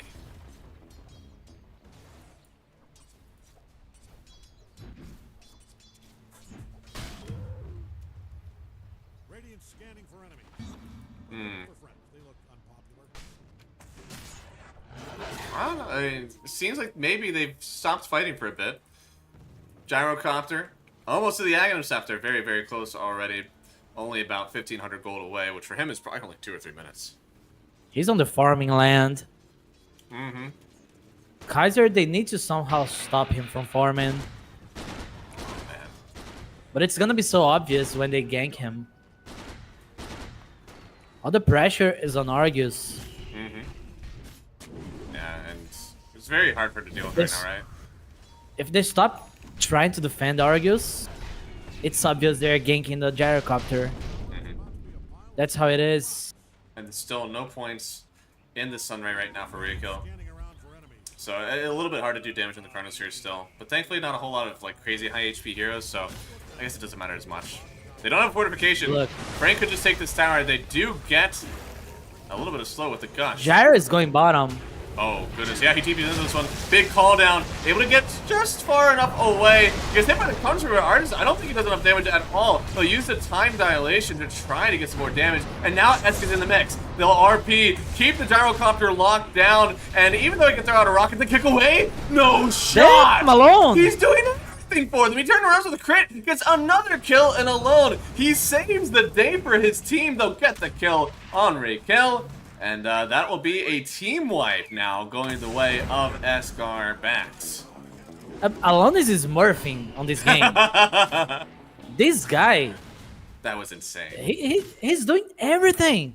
That kickback. This would be a was just- disaster for the gyro. He tipped into a chrono. Mm-hmm. It's literally game changing, that play. Because if they get the kill on the Gyrocopter, it's so much better for their team. This is when you go and check the rank of your Earth Spirit player. Yep, 500 game account, typical Smurf again.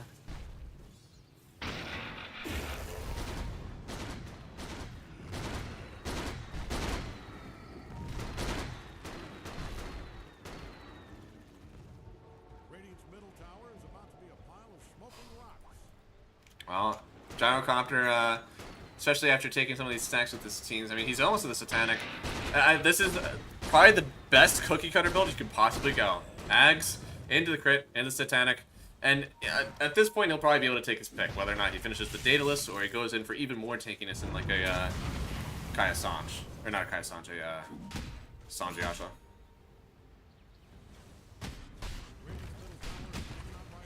Alone got the blade mayo now. Damn. As if it wasn't hard enough to kill him before.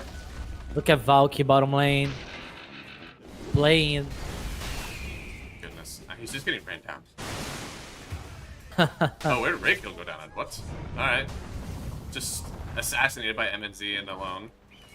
And still, Valkyrie hits so slow. I mean, he might survive, but it's not going to be fun. He's just constantly slowed down. The Mortimer's gets it from downtown. Okay. Holy!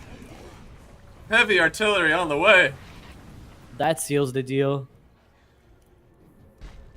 9K net worth lead. Now, I'm not going to say that we shouldn't take, you know, any solace in it, but they did have about a 7,000 net worth lead last time. Look at top. And kind of throw it away. Top side, alone, getting ready to 100-0 Argus here. Let's see, roll through, magnetize, has the silence. It's about 100-0. Yeah, I don't even know Saner had to do anything. Gets everything himself. Overgrowth? Not even needed. No, not at all. Good God. Alone is cracked. This might be one of the most dominant Earth Spirits I've ever seen. And there's still a gyrocopter behind him that is like top net worth in the game and just crazy farm. One of the best games from Alone, to be honest, that I've seen. Mm-hmm. Yeah, he finally didn't get Huskar mid, you know? How do we get that? Or was that a different team? I thought, oh no, that was Boom that got Huskar. Ask, I think? Oh. Well, Boom got Huskar, and then the one that we watched was also Ask, yes. So, there's been 2 Huskars in one day, man. RPUs, the Sunray, it's only level 1, so they can't really save Esk. And then on the other side, I mean, they're trying to section off this gyrocopter. It might work out because they used the Chronosphere, trying to stop the attack speed of the Faceless Void, and maybe enough. The Ravage Clips alone, they needed that desperately. But MNZ and Michael, they were able to turn around and get the kill on the egg. Potentially, they can turn this one back around themselves. Saved with the snowball. Very well done there, making sure that the rocket doesn't even clip them. Can they get any more kills? I don't think so. Do you really want to chase for this? I don't know about this. I'm okay with walking him back, but if they really try to connect for this kill, I think it could be rough. Okay, yeah. That's just fine. Yeah, this Mark got the Earth Spirit kill. Yeah. So it's not a tragedy. But losing Alone, look at how much experience Kaiser got from this team fight. Woo! Goodness. And meanwhile, look at bottom lane. Huh? Oh, what? Where did they go? What? I don't know, ask Beastmaster. What the hell? That's illegal. He was definitely busy. That's actually illegal. When did this happen? Oh my god, it just happened. Roll through? Man, Alone is actually just surfing through. Shred the Gnar, man. Shred the Gnar. Oh, There's he an thinks offset he's on invisible. It. Yeah. Brother, you ain't invincible right now. They got a snowball in, and that is a rough death. It's not quite the 8 kill streak that he's already given up once, but that one didn't look so great.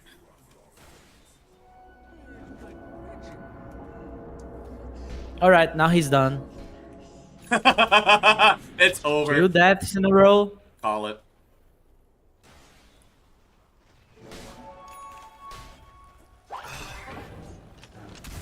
Kaiser can still fight. They have great team fight on their heroes. Yeah. They need to keep finding these peak-offs. I mean, Tusk is actually the only non-team fight hero that they have. Everybody else has a big circle ability. Yeah, but he can try to secure the egg. Oh my with goodness. The Walrus Punch. And he's going for the Aghanim Scepter, which honestly will enable a lot of their team fight if they're able to section people off of this fight. So wow, a greedy build for somebody who's, you know, typically been losing a lot of the map, right, on this Kaiser team. I mean, bold move. Magnus and the kick. Yeah. You could, oh my god. you can never hit a tier 3 tower Goodness. against this. They'll go from the tier 2 to the fountain. Bottom side? Any cool stuff happening? No, okay. Esk is just brazenly farming right in front of all of them while they go up for Roshan. Yeah, they don't throw play now. Then you go top. Yeah, and I mean, they can just completely section off this top half of the map because of the big work that they've put in on Frank. They can just take control of the triangle here for Radiant, push in both this middle and top lane, and they could actually find themselves, maybe not with Megas, I think that would be a bit optimistic, but they could find themselves with another tier 3 down by the time that the stage is gone. Run Oh, through. Dismar. Yeah, kicks him all the way out. He still has a roll away, but I believe, yeah, he's not going to get the blink off here. Canceled out by all those Mortimer's Kisses, and another kill. Dominating streak right now for Frank on this Beastmaster, and they'll just run it down another tower. And they will take the Tormentor as well, and the Wisdom Roam. Goodness, yeah, I didn't think about that. It's Torment time.